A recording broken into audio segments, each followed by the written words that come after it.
So I've heard the chatter, some of it really loud, some of the whispers that perhaps I'm going through some kind of midlife crisis because I chose to share some pictures of myself in a swimsuit over the summer. Yeah, summer. And I was under the sun in my own skin, just enjoying Jamaica.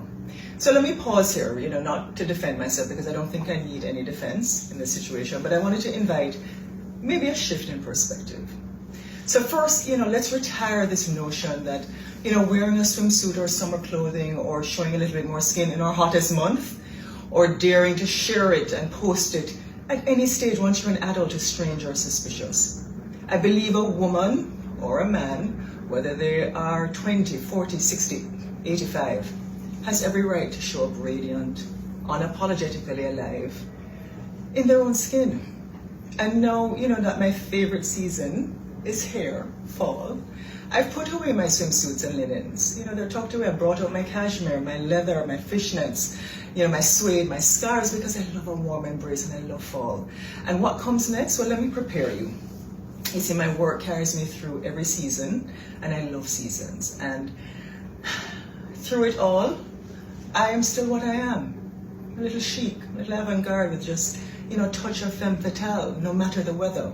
And second, what I find is that when people say crisis, what they're trying to say is that there's instability, as if confidence must be confusion, as if visibility is some kind of rebellion we're forcing on people. But I want to be clear, choosing how to show up in the world is not instability, it's intention. And perhaps the instinct to call it a crisis maybe comes from a habit of years of institutional memory of a culture that really fears change. Yeah. And so their labels become diagnoses, even prescriptions, as if they have the right to write the prognosis for my life.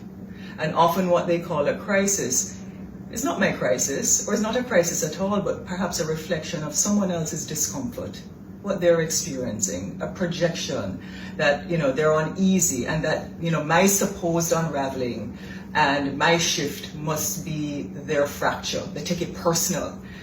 And so I can pause and I can see the distinction that their fear is not my truth, and what they mistake as rupture, I carry it as unfolding. But what instead if we assume that rather than seeing decline, we recognize strength in each other? What if we understood that visibility is actually not breakdown, but it's choice? And here's the real beauty. You see, running my own show with my own money doesn't require me to have the old archetypes of power suits and boardroom walls and to cloak up. Because modern leadership doesn't care how you dress, really. It just requires presence, courage, and authenticity.